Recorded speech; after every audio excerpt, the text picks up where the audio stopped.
This summer, when Henry Farini asked me to introduce Michael McClure, I was already floating neck deep in the seas of mid-century Bay Area poetry and art. In those waters, I came upon books like Michael Rumacher's Robert Duncan in San Francisco, Rebecca Solnit's Secret Exhibition, Michael Duncan and Christine McKenna's Seminiculture. I found experimental films and documentaries and photographs and reproductions and letters and poems. I found link upon link upon link from makers I know well to makers new to me, who this summer radically altered my practice as a poet. The work of California assemblage and beat and funk and uncategorizable artists and filmmakers and poets, Michael McClure among them, refracted within me the seminal Black Mountain and Neo-Baroque work I have long drawn from, revealing new shards of color, new possibilities. And so I got unstuck. McClure arrived on that particular Bay Area, California scene in 1954. He arrived for me in Gloucester, 2015, through lines quoted in Rebecca Solnit's Secret Exhibition. The gesture, the gesture, the gesture, the gesture, the gesture, the gesture to make fists of it. I'd come upon these words before in Donald Allen's New American Poetry Anthology. Having looked up McClure after talking with poet Schuyler Hoffman, whose Dogtown to Downtown I published in my little magazine, Polis, in 2002. The words hadn't gotten to me then, but they do now, as the gesture of the poem fist aligns with my unshakable sense that the art we make must be an act, among other acts of resisting subjugation and apathy, an act to be coupled with other acts such as McClure's listen, listen, listen, listen, listen, so that we may hear, as McClure does, the tendons whisper to the skeleton. In my reading and listening and watching this summer, McClure's generous light shone in many lives and in many places, particularly in his contributions to Wallace Berman's Seminazine, such as Peyote Poem in Semina 3, 1958, and a section of Ghost Tantra in Semina 8, 1963, and in his performance as the protagonist of Larry Jordan's short film, Visions of a City. I often imbibed this work at the edges of the day, deep late nights and pre-dawn mornings, when McClure's light was most welcome. When daylight came up, I found myself not in Cali, but in Gloucester again, where we find ourselves today, about to hear McClure's Greatness of Olson. Mindful of that theme, I turn now to some words from Michael Rumacher, who during the 2010 Olson Centennial celebrations spoke to us down Middle Street, a few blocks at the Universalist Church. It was not for nothing Robert Duncan sought the company of gentler, genuinely stronger men and women, of a Michael McClure, a Helen Adam, a Tom Field, a Denise Levertov, a Jess Collins, a Robert Creeley, or Charles Olson, whose strengths were grounded in acts of the imagination, the singular and spiritually muscular. So, now to hear from and of that gentle, genuine, imaginative strength, Micah McClure and Greatness of Olson. Welcome to this glorious museum. I imagine you've all been here before. I recommend to you the Sloan Show. I think it's on the top floor. It's a life-changing experience. There are landscapes that Sloan did in Dogtown, or in the vicinity of Gloucester. Does this sound all right? Can you hear me okay? I beg your pardon? A little louder, easy. I'm afraid of getting too loud. Tell me if I get too loud. That's easy for me to do. Is that okay? Yeah. How's this? All right.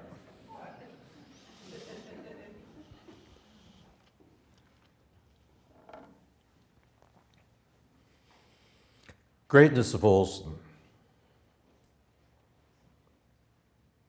So, my first thought is Sung Dynasty Chinese landscape painting about 1000 AD.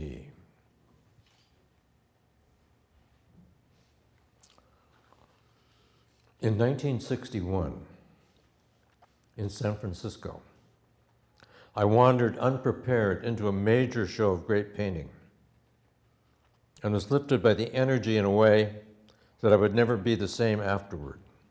It was not only handsomeness of the works, but the amazing newness, as if such a thing had never been seen before. This quality is the muscles of the kingfishers and the lordly and isolate satyrs.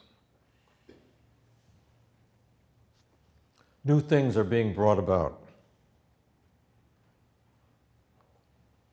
and continuously are brought into being. What does not change is the will to change. A poem of mine presented at the first Olson Festival in Buffalo many years ago for Charles. 1. The lumps that we are moving through these romantic storms of dark blue and silver waves. The lumps that we are reflections and counter-reflections of the winds and breakers themselves. 2. There is a central force in us, and it's everywhere, We are always striding into it. It blows in our ears and eyes. We are the core of it.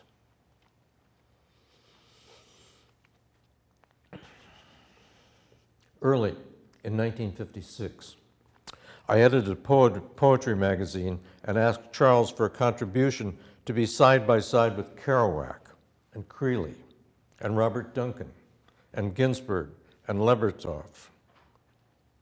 Olson sent The Librarian. I wondered then at the Librarian poem, Olson's father, a dream, watching the shape and structure and energy of the complex dream becoming a calligram of itself, still kicking with neurons, springing into being. Elucidations I was reminded of, the elucidation of the DNA molecule by Crick and Watson and Franklin, the same decade as The Librarian. Seeing the life in the thing, the librarian, the complex molecule. Another time, in that same decade, Charles sent me a Washington's birthday gestural poem. The energy, imagination, and inspiration of the poem lead to a remembrance of being with Charles in Dogtown, while he told the story of Mary and his last wrestling with the bull. The bull had become grown, and it was so powerful that it stamped the sailor man into the earth at night. Charles sat in the glade in Dogtown with a huge branch in his hand, enormous branch, something like he was writing in space and time, writing in the structure of space with it. And he told the story of Mary and the bull at that time. And it was like hearing Diogenes. It was like hearing Diogenes give a cosmogony. Excuse me, it's like hearing Hesiod giving a cosmogony.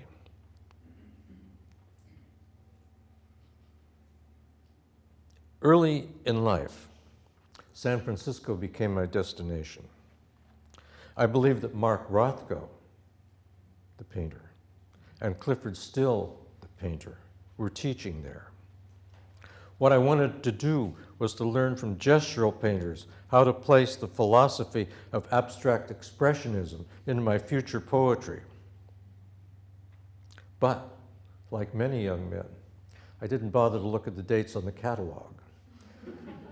And when I arrived in San Francisco, Still and Rothko had left about 3 years before.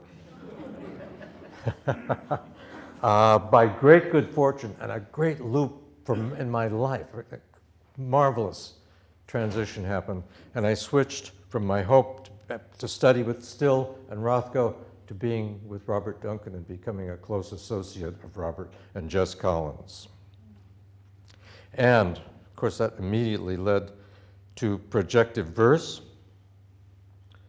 The success of projectivity in my first book was only partial, though it did contain For the Death of 100 Whales, which was my first utterly successful projective poem. It was not till a second book, Dark Brown, that I was satisfied.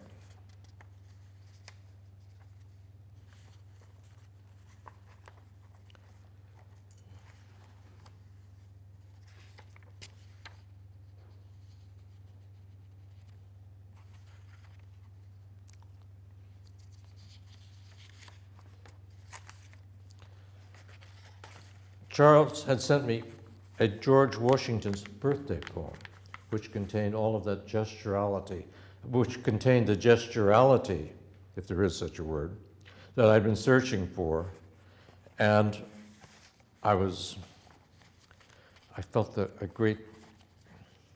another great thing had happened in my life coming from Charles's direction. There is no way this poem can be read properly except by Charles. So this is a multi-dimensional poem in so many directions. It's like a painting by Franz Klein or by Cy Twombly that you follow, and that takes you into more and more spaces at different acts of performance. It's a George Washington's birthday poem. And back in those days, George Washington's birthday was symbolized by people giving chocolate kisses to each other, wrapped in a little tinfoil. Wash's birth, a chocolate X. Okay, Mike. First in the hearts of the anagogic. The GG is for chicken. La ba. I have seen the women down in the paper mills, like 1 mil is a postage stamp. La ba. Ba hu na ne, as for George Washington.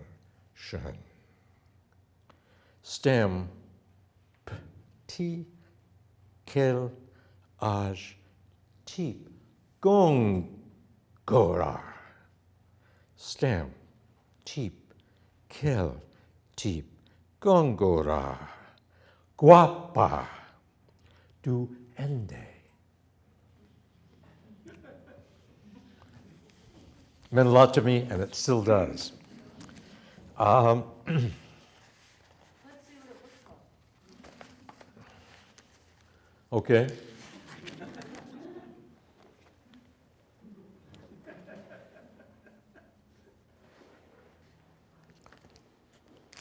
Can you see this?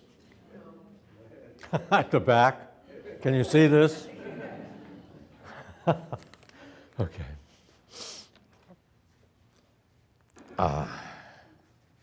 My second book, Dark Brown, I was satisfied had achieved my beginning of my projectivity. 1967.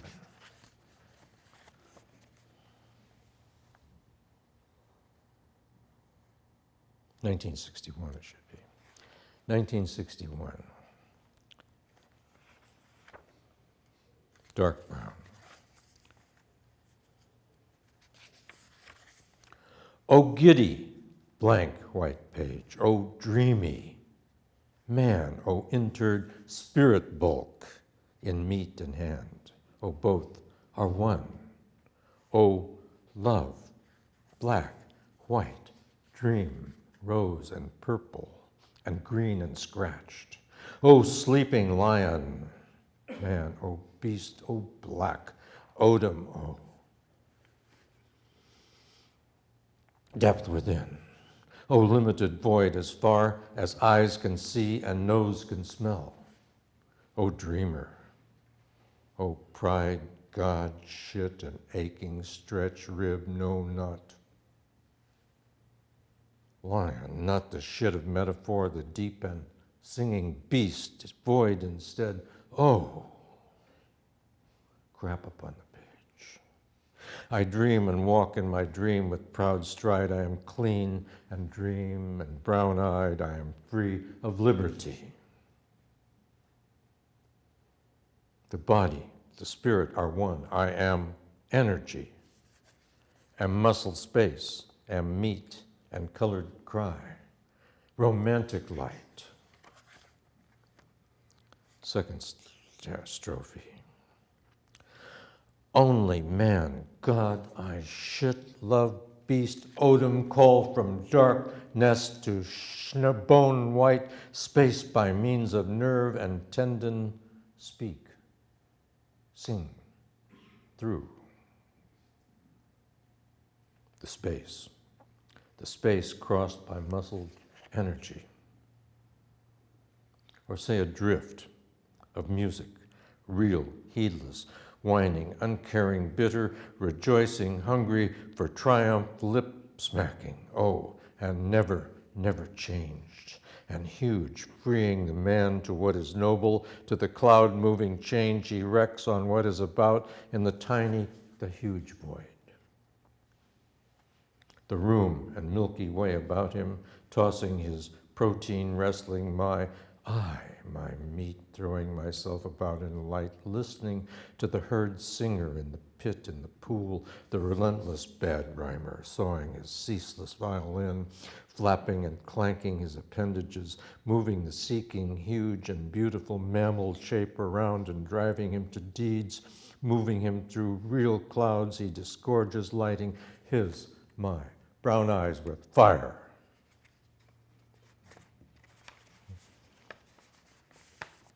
Because dark brown wrestles with meatly sexuality and also wrestles with the ravening censorship of the day, it had to be sold under the counter. That was my first experience with that. But my first projective poem, For the Death of 100 Whales, was early enough to be in my first reading, which I gave when Allen Ginsberg first read Howl and Gary Snyder first gave a poetry reading, and I gave my first poetry reading. Jack Kerouac was in the audience shouting, "Go, go, go." Philip Whalen's first poetry reading, and not the first reading, but a glorious reading by Philip Lamontia. Anyway, this is a poem I read, which was my first projective poem, called For the Death of 100 Whales.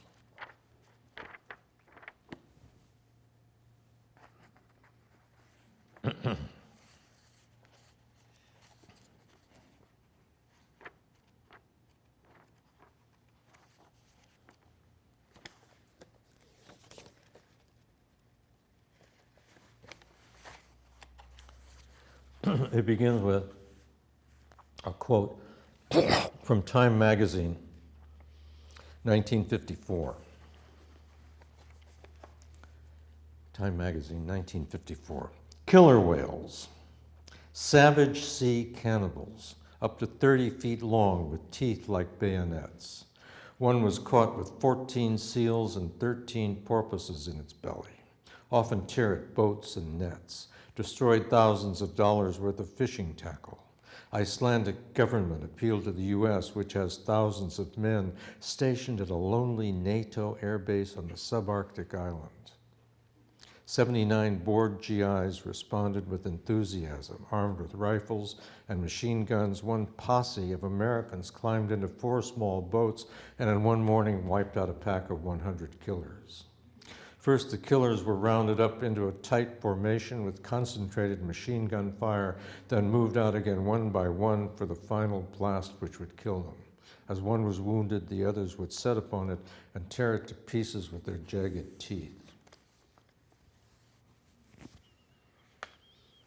Hung mid-sea, like a boat mid-air, the liners boiled their pastures, the liners of flesh, the Arctic steamers, brains the size of a football, mouths the size of a door, the sleek wolves, mowers and reapers of sea kine, the giant tadpoles, meet their algae, leapt like sheep or children, shot from the sea's bore, turned and twisted, Goya, flung blood and sperm, incense, gnashed at their tails and brothers. The sleek wolves, mowers, and reapers of sea kine, the giant tadpoles meet their algae, leapt like sheep or children, shot from the sea's bore, turned and twisted, Goya, flung blood and sperm, incense, gnashed at their tails and brothers, cursed Christ of mammals, snapped at the sun, ran for the sea's floor. Goya, Goya, oh D.H. Lawrence, no angels dance those bridges, oh gun, oh bow, there are no churches in the waves, no holiness, no passages or crossings from the beast's wet shore.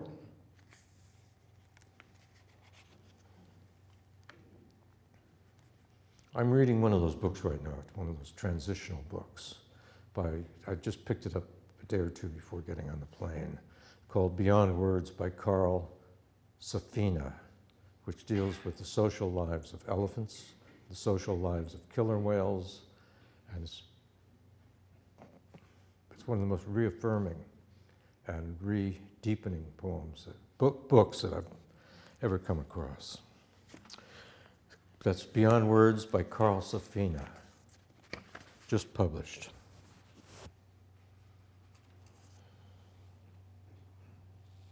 Olson's greatness brings out proprioception and the space of the meat body. Say, am I too loud? Am I loud enough? Olson's greatness brings out proprioception and the space of the meat body, that bulk that we are, into meta-center, freeing potential lightness of psyche and weight of a Sung dynasty mountain. As poets, we are mistaken to be obsessed with American poetry, overlooking D.H. Lawrence, Mayakovsky, Lorca, the English and Spanish Romantics, or Asian poets with their entirely different structures of languages, free of pronouns, time, and number. We're losing that. American poetry has been discovered, and it continues to be endlessly run through the fingers of many poets. This greatness of Olson is that poetry need not be strained into corrals of inhibited language. A curriculum of the soul does everything but point in the direction of a solo American poetry. Norse, some of the subjects in it are Norse, Arab, Novalis, Homer, Indian, organism.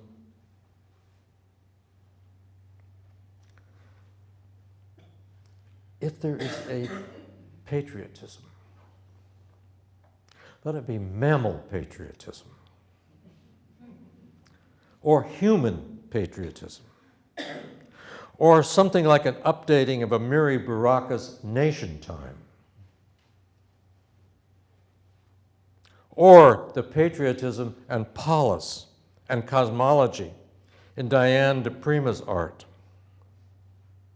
the outspoken and fearless energy of Ed Sanders in The Fields He Masters,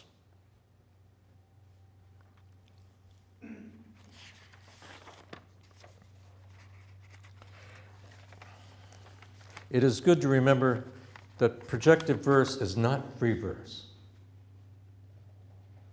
is not metric verse or language verse.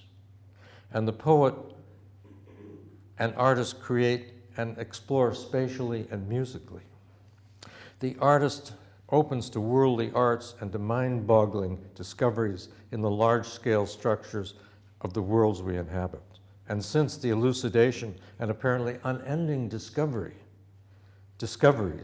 in the DNA, RNA patterns of living into the endlessly tinier living material, we discover speculations and realities. The nature philosopher Friedrich Schelling said, "All art strives to be science, all science to be art. Poetry and philosophy should be made one."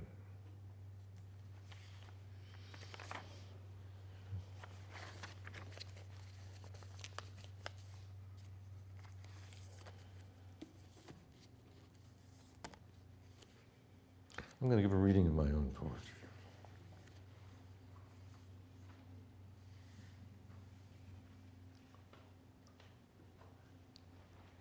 This is also from my first book, More Successful Projective Poem. I was working early in the morning in the produce markets in San Francisco, moving huge crates and bales in the darkness from trucks to trucks. A barricade, a wall, a stronghold, sinister and joyous, of indigo and saffron, to hurl myself against, to crush, or to be a part of the wall. Spattered brains are the imprint of a violent foot, to crumble loose some brilliant masonry, or knock it down, to send pieces flying like stars, to be the chalice of the hunt, to handspring through a barrier of white trees, at work, 3 o'clock in the morning, the produce market, moving crates of lettuce and cauliflower. Pre-dawn, a vision, the rats become chinchillas. I stand at the base of cliffs, sweating, flaming in terror and joy, surrounded in the mist by whirling circles of dark, chattering animals. The black lynx stares from a hole in the cliff. Rotten lettuce, perfume, the damp, carroty street. It is my head. These are my hands. I don't will it. Out in the light, noon, the city, a wall, a stronghold.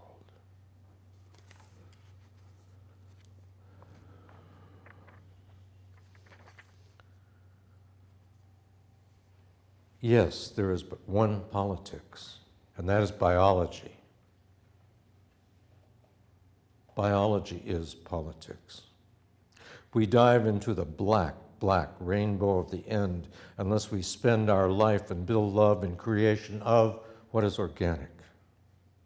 The old views, worn and bloated, are a structure of death.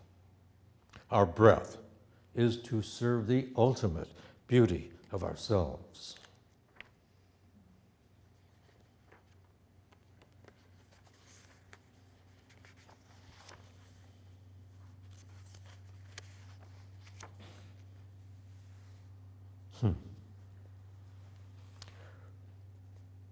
Rain on the roses,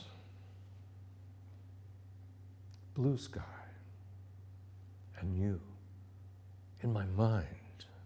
Nothing could be kinder. I'm finding the way.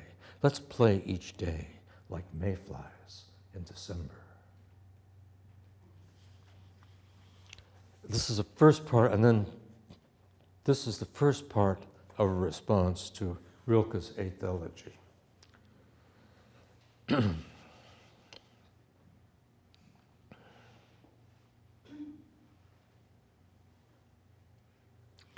Now I'll make this mine. With every eye and pounding skulls, beasts see the opening.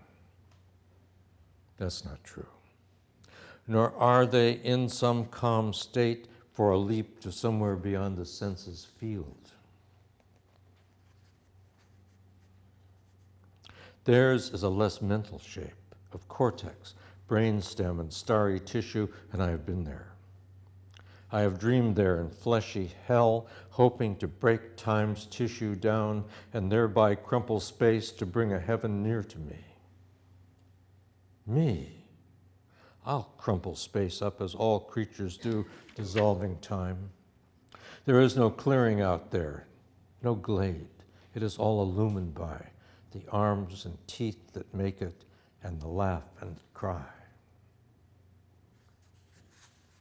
2.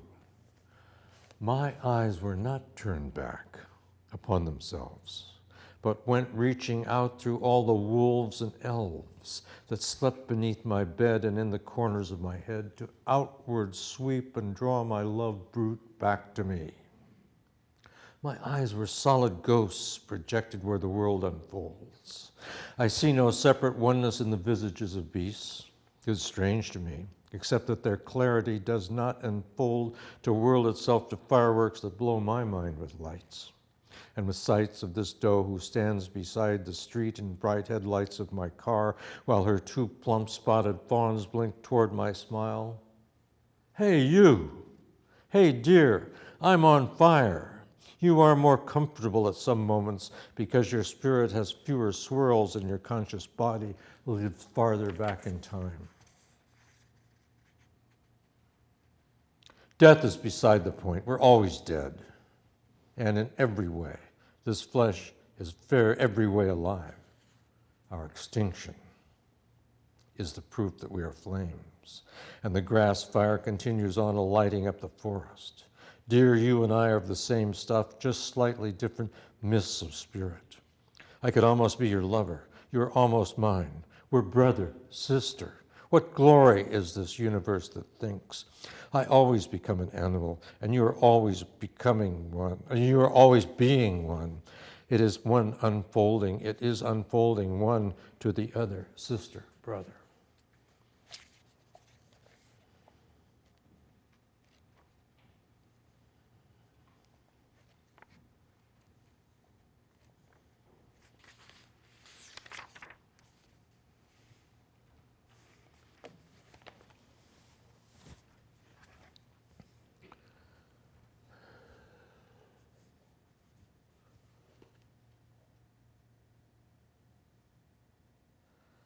This starts out in Africa.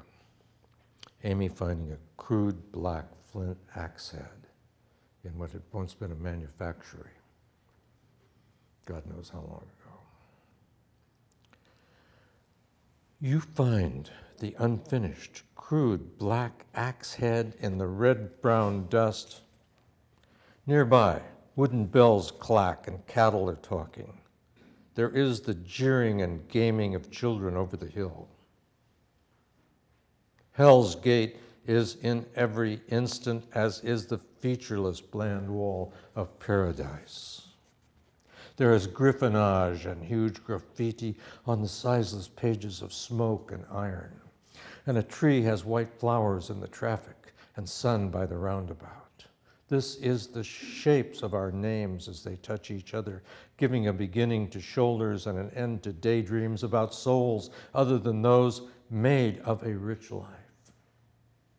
The home-going snails stare with pop eyes at delicious mold in the shade of the cairn, and 17,000 men and women near the coast of Persia live lives on a fleet of vessels carrying planes and missiles and helicopters and secret biological and cyber weapons and implements of penetration and radiation. And that was about 7 or 8 years ago. You can imagine what they're doing out there now, off the coast of Persia.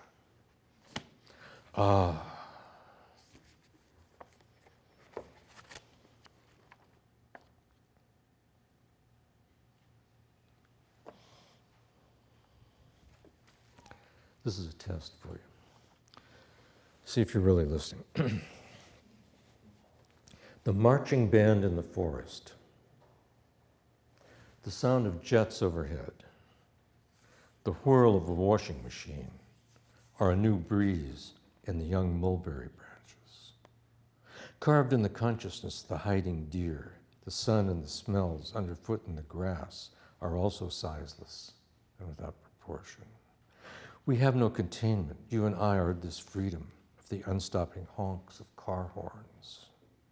It is so easy when I see the beauty of your bare ankles. It is raw here in this moment, with memories of the Caribbean, off the coast of Yucatan, and iguanas black on the walls, here where there are blue field lilies. Let our lives be as sleek and singular as a ruby-headed hummingbird in flight.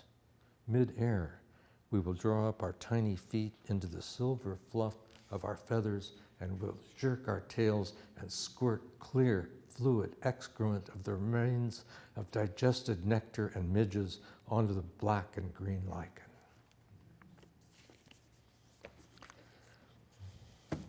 Well, try something simpler.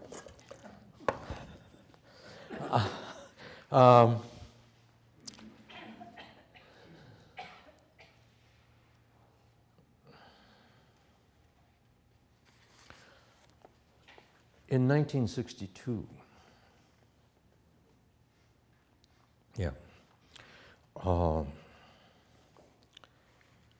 I began writing a series of 99 poems in what I call beast language, which came together into a book called Ghost Soldiers. And I knew I was going to write 99 poems, and I was committed to it. And the first one was like this. Goor, goor, goor, ga, ga, ga, gagoor, ga, gra, grir, griaur, gri, gar, gar, gar, rar, gar, gar, rar. Be not sugar, but be love, looking for sugar. Ga, rour, goo. Uh-oh. Uh-oh. That's the first, huh?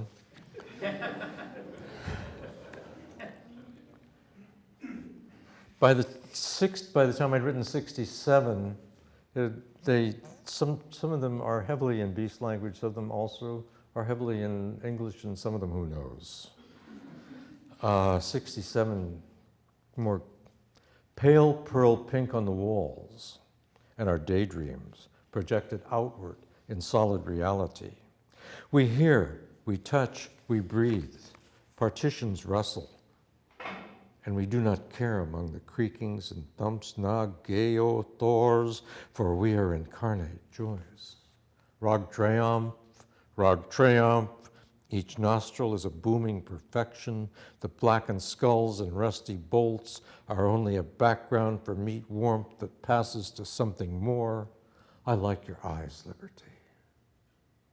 Steam drips the windows in front of utter darkness that's so deep it's cool and sweet. Forget it. Take more wings, love.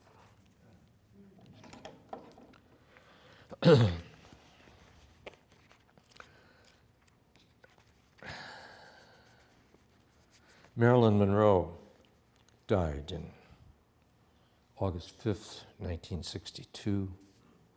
And on August 6th, 1962, I wrote, Marilyn Monroe, today thou hast passed the dark barrier, diving in a swirl of golden hair. I hope you have entered a sacred paradise for full warm bodies, full lips, full hips, and laughing eyes. Ah, gur, rur, know that, oh, farewell, perfect mammal. Fare thee well from thy silken couch and dark day. Ah, grur, aru, gar, na, ooth, ease, farewell. Mur, drun, fara, rahur, rahur, rahur, thee, thar, na, gru, rar.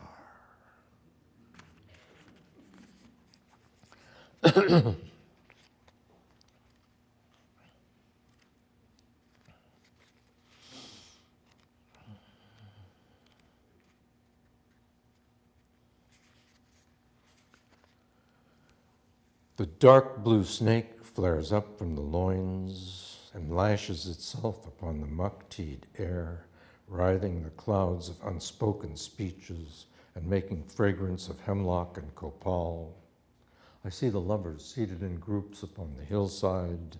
They converse in heroic whispers of Grur and Tories, reading their fates upon the scrolls whose bare arms unroll them for the dim but bare and staring eye. In the garden, we are beyond such nonsense and we smile. Ha tatoni mireb no ugrier. Grur remains uncurled from our cheeks, and we know it, thou.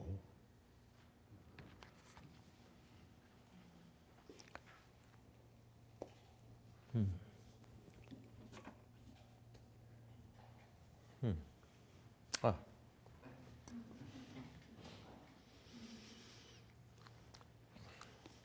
Too loud, too soft? Huh? You can hear?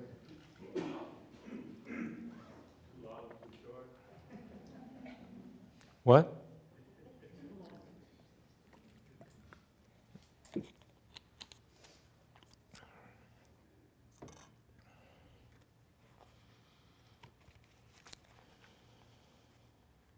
City Lights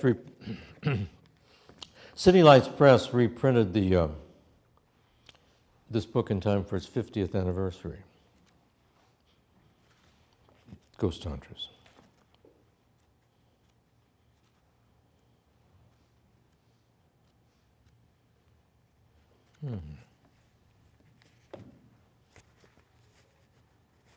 Ah.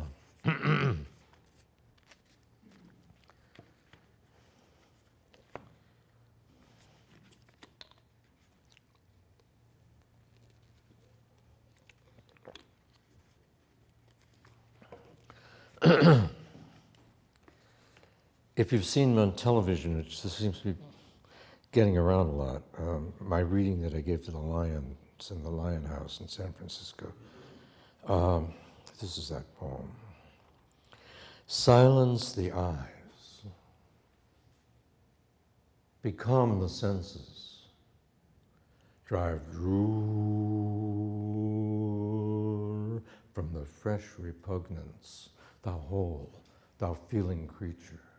Live not for others, but affect thyself from thy enhanced interior, believing what thou carry, thy trillionic multitude of gra, whooshes, and silences.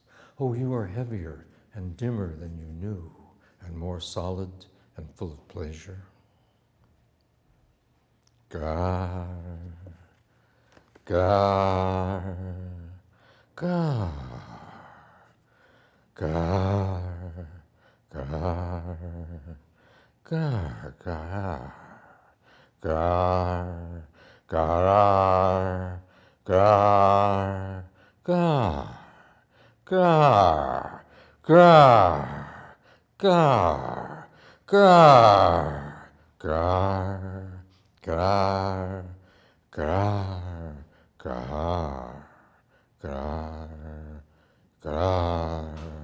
Grar, grar, grar, grar, grar, grar, grar, gathar, grar, grar, grar, grar, grar, grar, grar, grar, gaher. God.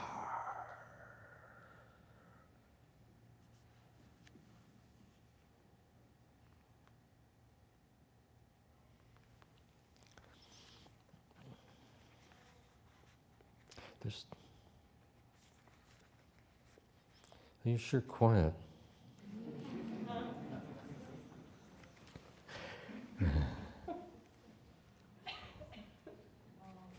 I love to think of the red-purple rose in the darkness cooled by the night, We are served by machines making satins of sounds. Each blot of sound is a bud or a star. Body eats bouquets of the ear's vista. Gar, booty, eyes, ears, nose, deem thou. Rur, vorna, karumi nadru sirch nadi. The machines are too dull when we are lion poems that move and breathe when we groove. Handri Maiktas Sharu Srinano deemed heads, one ethus ro.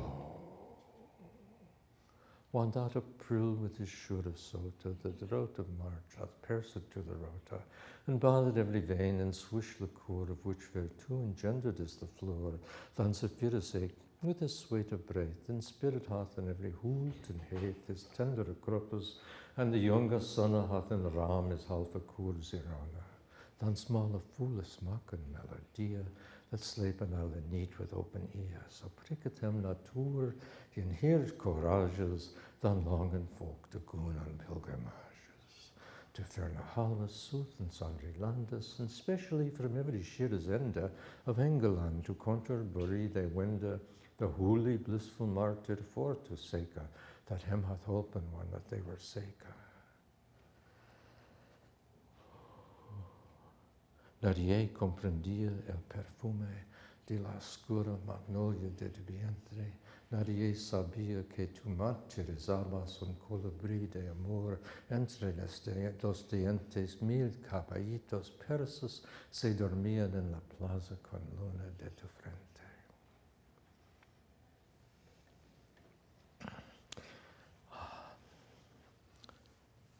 I think I will read, I'll read a few haikus just to close off. So maybe 5 haikus.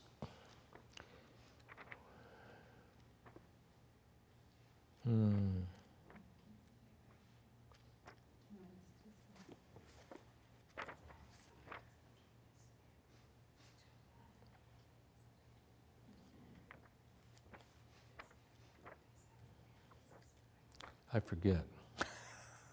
Where are you, haikus? Come out, haikus, you're in here.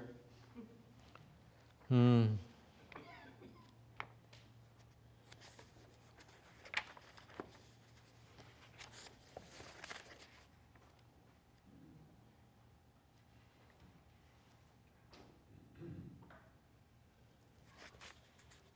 not going to read a haiku, I'm going to read a plumstone. So this is the last poem. Fog. Fog. Fog around rainbows. Rainbow and clear light. Horseheads like eagles. Eagles like horseheads. Zooming through storms. Big drops splashing on the redwood deck rail. Inner and outer realm mated in sizelessness. Rainbows pouring over waterfalls. Waterfalls gurgling in streams of childhood. Compassion swirling through mercy. Birth goes out with wings of a light bulb. Always here in continuous practice. A brown moth nesting on old lace. And a can of peaches in tomorrow's firelight. Plum. Somewhere a plum is ripe, swirling like horseheads in rainbows. Purple plum, green plum, blue-black edging through white with hands in prayer. Ordinary as palm pressed to palm in a mudra, bowing and blessing after all these years. A plum is ripe. Cold, hard, gold-brown pears in the rain by the leaves, alert with bare branches, like kitten fur and deer eyes, plain as a skid mark. Ordinary, ordinary as bowing and blessing, zooming through storms. Eagles like horseheads, horseheads like eagles, fog around rainbows, like kitten fur and deer eyes, plain as skid marks. Ordinary. Ordinary as bowing and blessing, ordinary as palm pressed to palm in a mudra.